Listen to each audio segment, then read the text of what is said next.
জান্নাতে যদি কেউ যেতে চায় তাহলে বিপদ আপদের বিশাল বড় বাঁধ আছে, এই বাঁধ পার হয়ে এরপরে জান্নাতে যেতে হবে। জান্নাতে তো সহজ না বাজান, জাহান্নাম সহজ। জাহান্নামে যেতে হলে কোনো যোগ্যতা লাগে না, বিনা যোগ্যতায় জাহান্নামী। কিন্তু জান্নাতে যেতে হলে বহুত যোগ্যতার প্রয়োজন আছে। জান্নাতকে বিভিন্ন ধরনের কষ্ট ক্লেশ বিপদ আপদ অনেক বাধা বিপত্তি দিয়ে ঢেকে রাখা আছে। এই সমস্ত বিপদ আপদ বাধা বিপত্তি একটা মানুষ পার করতে পারে তাহলেই সে জান্নাতে যেতে পারে। আল্লাহ তাআলা মুমিনদেরকে সবচেয়ে বেশি পছন্দ করেন। মুমিনের কাছে কোনো বিপদ আপদ আসবে এটা আল্লাহ তাআলা কখনো সহ্য করতে পারেন না। মুমিনের কাছে বিপদ আপদ আসা তো দূরের কথা, মুমিনের সম্পদের উপরে চুল পরিমাণ বিপদ আপদ আসবে এটাও আল্লাহ তাআলা সহ্য করেন না। কিন্তু প্রশ্ন, অসংখ্য অগণিত মুমিন বিপদের সম্মুখীন হয়, নানা রকমের বিপদ আপদের সম্মুখীন সাধারণ মানুষের মতো মুমিনরাও হয়ে থাকে, আল্লাহ তাআলার প্রিয় বান্দারাও হয়ে থাকে। তাহলে আল্লাহ তাআলা মুমিনদেরকে কিভাবে ভালোবাসলেন?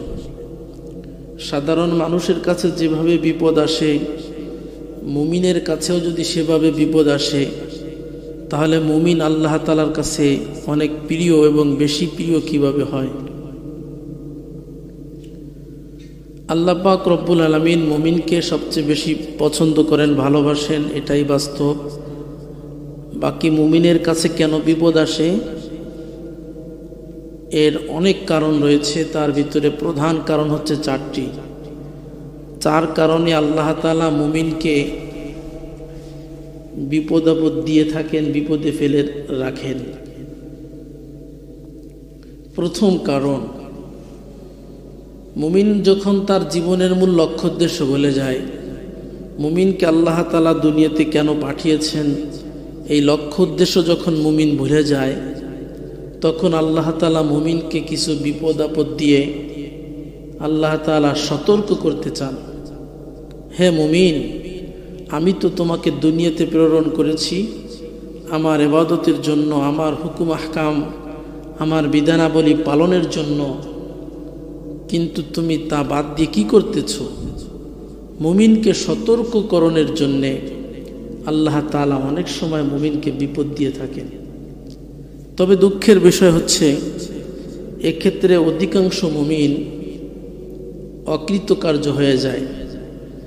আল্লাহ তাআলা মুমিনকে বিপদ দিচ্ছেন সতর্ক করার জন্য, অথচ মুমিন বিপদকে নিয়ে যাচ্ছে তার জীবনের দুর্ভাগ্যের কারণ হিসাবে। আল্লাহ মুমিনকে বিপদ দিচ্ছেন সতর্ককরণের জন্যে, কিন্তু মুমিন সতর্ক না হয়ে এই বিপদকে নিজের জীবনের জন্য বড় ক্ষতির কারণ হিসেবে সাব্যস্ত করছে। মনে মনে মুমিন বলতেছে আল্লাহ তাআলা আমাকে ভালোবাসেন না, আল্লাহ আমাকে বিপদ দেন, নানা রকমের কষ্টের সম্মুখীন করে। অথচ মুমিনের জন্য উচিত তো ছিল যে আল্লাহ তাআলা আমাকে বিপদ দিয়ে সতর্ক করতেছেন, আমি আমার দায়িত্ব যথাযথভাবে পালন করতে পারছি না, যার কারণে আল্লাহ তাআলা আমাকে সতর্ককরণের জন্য বিপদ দিচ্ছে। এই বিষয়টা মুমিন না বুঝে মুমিন এই বিপদকে দুঃখের কারণ হিসেবে সাব্যস্ত করে। আল্লাহ তাআলা বলেন, وَإِذَا أَذَقْنَا النَّاسَ رَحْمَةً فَرِحُوا بِهَا وَإِن تُصِبْهُمْ سَيِّئَةٌ بِمَا قَدَّمَتْ أَيْدِيهِمْ إِذَا هُمْ يَقْنَطُونَ। আল্লাহ পাক রব্বুল আলামিন বলেন, وَإِذَا أَذَقْنَا النَّاسَ رَحْمَةً فَرِحُوا بِهَا। আল্লাহ বলেন, আমি যখন কোনো মুমিনকে রহমতের সম্মুখীন করি, মুমিনের কাছে আমি যখন কোনো রহমত প্রেরণ করি, মুমিনের কাছে যখন আমি কোনো রহমত পাঠাই, তখন মুমিন আনন্দিত হয়, মুমিন বড় খুশি হয়। وَإِن تُصِبْهُمْ سَيِّئَةٌ بِمَا قَدَّمَتْ أَيْدِيهِمْ إِذَا هُمْ يَقْنَطُونَ। পক্ষান্তরে মুমিনের কৃতকর্মের কারণে মুমিনের কাছে যদি বিপদ আসে, মুমিনের অন্যায়ের কারণে যদি মুমিনের কাছে বিপদ আসে, ইদা হুম ইয়াকনাতুন, তখন মুমিন নৈরাশ হয়ে যায়। মুমিনের কাছে কল্যাণ আসলে বেশ খুশি, আল্লাহ মনে হয় আমাকে ভালোবাসে। আবার যদি মুমিনের কাছে একটু বিপদ চলে আসে, খুব অসন্তুষ্ট হয়ে যায়, আল্লাহ মনে হয় আমাকে মোটেও পছন্দ করে না। আল্লাহ বলেন বিষয়টা তা না, আমি তোমাকে পছন্দ করি, এরপরেও তোমাকে আমি বিপদ দিই। কেন? যে তোমাকে যে জন্য প্রেরণ করা হয়েছে, মূল লক্ষ্য উদ্দেশ্য তুমি ভুলে গিয়েছো, তুমি গুনাহে লিপ্ত হয়েছো। তোমাকে সতর্ক করার জন্য আমি আল্লাহ তাআলা তোমাকে মাঝে মাঝে বিপদ দেই। সূরাতুল ফাজরের ভিতরে আল্লাহ বলেন, فَأَمَّا الْإِنسَانُ إِذَا مَا ابْتَلَاهُ رَبُّهُ فَأَكْرَمَهُ وَنَعَّمَهُ فَيَقُولُ رَبِّي أَكْرَمَنِ। আল্লাহ বলেন, মানুষ বলে ফাম্মাল ইনসানু, মানুষের অবস্থা বড় খারাপ। কেমন খারাপ? মানুষের কাছে যদি কল্যাণ এসে যায়, তখন মানুষ বলে আল্লাহ তাআলা আমাকে সম্মানিত করেছে।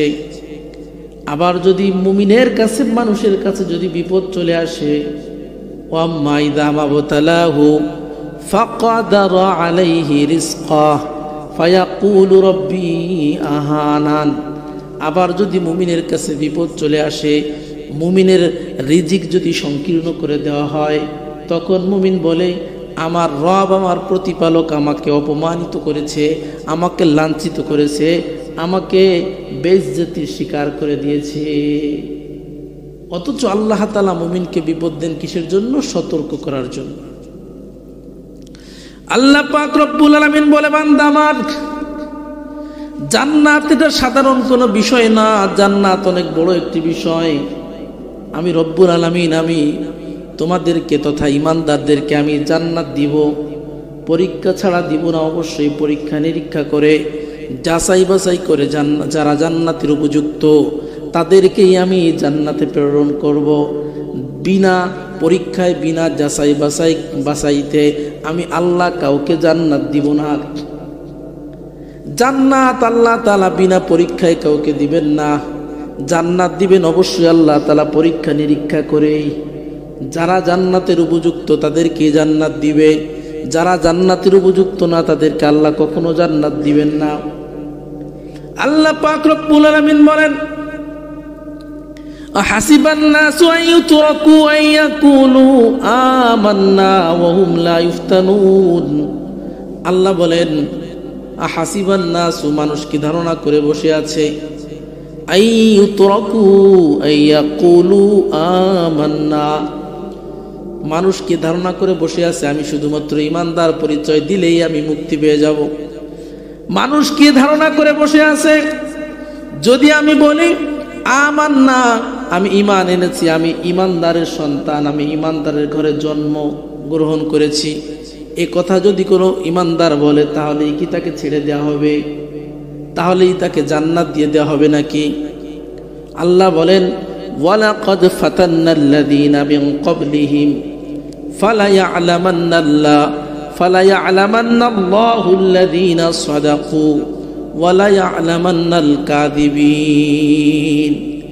আল্লাহ বলেন, শুধু জবান দিয়ে যদি বলে যে আমি ঈমানদার, আমার বাবা ঈমানদার ছিল, আমার মা ঈমানদার ছিল, আমি ঈমানদারের ঘরে জন্মগ্রহণ করেছি, এই পরিচয় দিলেই একটা লোককে আল্লাহ জান্নাত দিবেন না।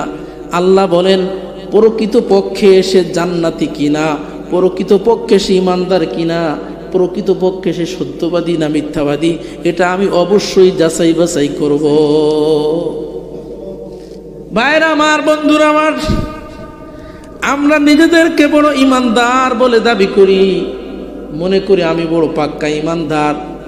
আল্লাহ বলেন, তুমি জবান দিয়ে শুধু ঈমানদার বললেই কাজ হবে না, তুমি ঈমানদার যদি পরিচয় দাও, আল্লাহ বলেন আমি যাচাই বাছাই করব, তুমি কি সত্যিকার ঈমানদার নাকি মিথ্যাবাদী ঈমানদার। যাচাই বাছাই করার পরে যদি তুমি সত্যিকার ঈমানদার প্রমাণিত হও, আল্লাহ বলেন তাহলেই আমি তোমাকে জান্নাতে প্রেরণ করব। এই জন্য শুধু ঈমানদারের খাতায় নাম লেখাইলেই জান্নাত পাওয়া যাবে না। আল্লাহ পাক রব্বুল আলামিন অন্য এক আয়াতের ভিতরে বলেন, আম হাসিবতুম আন তাদখুলুল জান্নাতা ওয়ালাম্মা ইয়াতিকুম মাসালুল লাযীনা খালাউ মিন ক্বাবলিকুম মাসাতহুমুল বাসাউ ওয়াদ-দাররাউ ওয়া যুলজিলু হাত্তা ইয়াকুলার রাসূলু ওয়াল্লাযীনা আমানু মা'a মাতা নাসরুল্লাহ। আল্লাহ তাআলা বলেন, আম হাসিবতুম আন তাদখুলুল জান্নাহ, তোমরা কি ধারণা করেছো তোমরা অনায়াসেই জান্নাতে প্রবেশ করবে, বিনা পরিশ্রমে বিনা কষ্টে জান্নাতে প্রবেশ করবে? বিষয়টা এত সহজ না। আল্লাহ বলেন, বান্দা আমার, তুমি বিনা পরিশ্রমে বিনা কষ্টে জান্নাতে চলে যাওয়া, জান্নাতে তো সহজ বিষয় না, এত মাগনা বিষয় কিন্তু জান্নাত না। আল্লাহ পাক রব্বুল আলামিন বলেন, আমি যাদের ব্যাপারে জান্নাতের ফয়সালা করেছি, যাদের ব্যাপারে আমি জান্নাতের ঘোষণা দিয়েছি, তারা বহু রকমের কষ্টের সম্মুখীন হয়েছে। মাসাতহুমুল বাসা ওয়াদ-দাররা, আল্লাহ তাআলা বলেন, বিগত নবীর উম্মতের ভিতর থেকে যাদের ব্যাপারে আমি জান্নাতের ফয়সালা করেছি, প্রত্যেকটা নবীর উম্মত বড় কষ্টের সম্মুখীন হয়েছে, বড় বিপদের সম্মুখীন হয়েছে, বড় মহামারীর সম্মুখীন হয়েছে। যত ধরনের কষ্ট হতে পারে সব ধরনের কষ্টের শিকার বিগত নবীর উম্মতেরা হয়েছে। আল্লাহ তাআলা বলেন, বিগত নবীর উম্মতেরা বিপদে পড়ে আল্লাহ তাআলাকে বলছে মাতা নাসরুল্লাহ। রব্বুল আলামিন, এত পরিমাণ বিপদের সম্মুখীন হয়েছি, বিপদ সহ্য করা যায় না, মাতা নাসরুল্লাহ, আপনার সাহায্য কখন আসবে? আপনার সাহায্যের অপেক্ষায় আমরা অপেক্ষমান।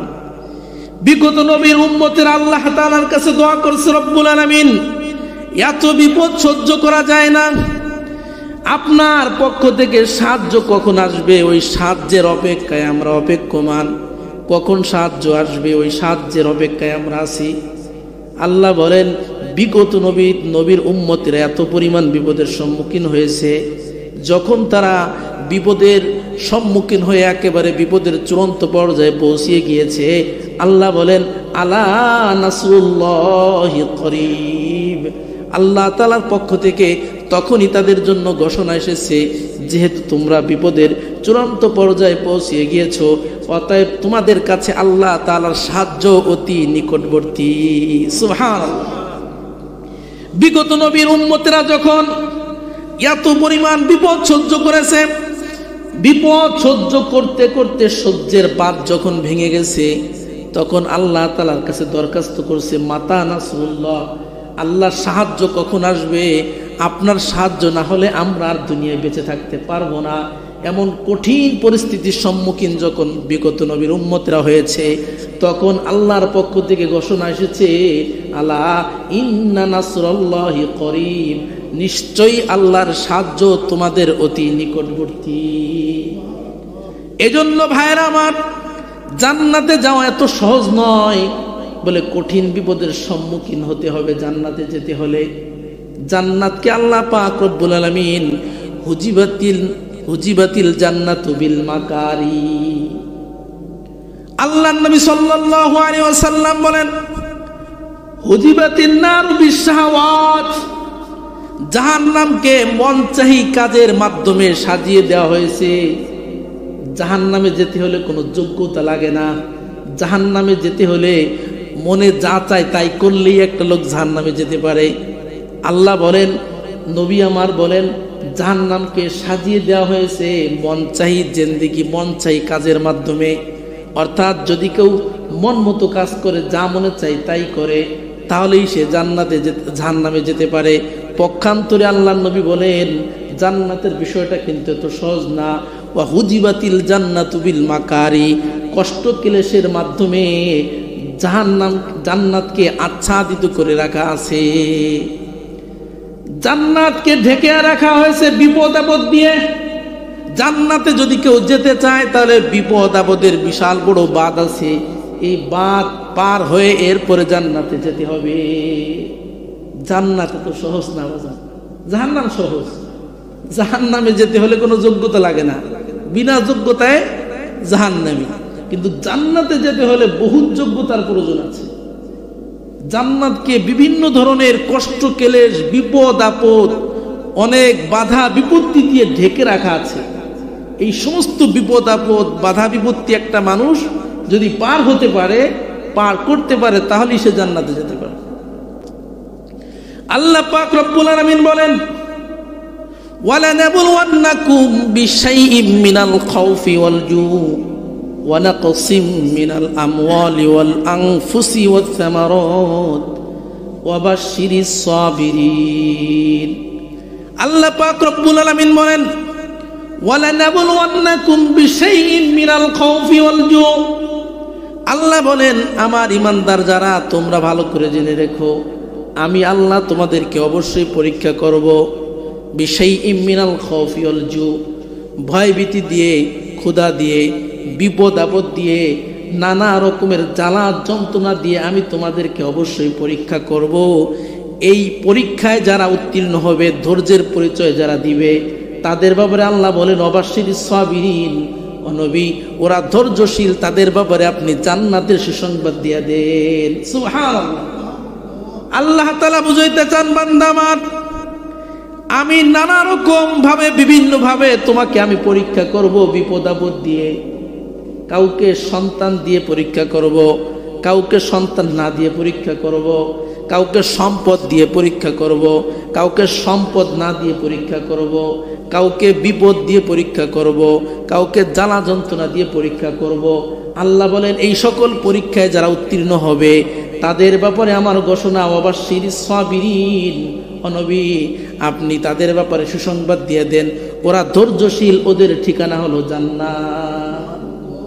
তাহলে জান্নাতে যেতে হলে অনেক বাধা বিপত্তি বিপদ আপদ সহ্য করার পরে জান্নাতে যাওয়া যাবে।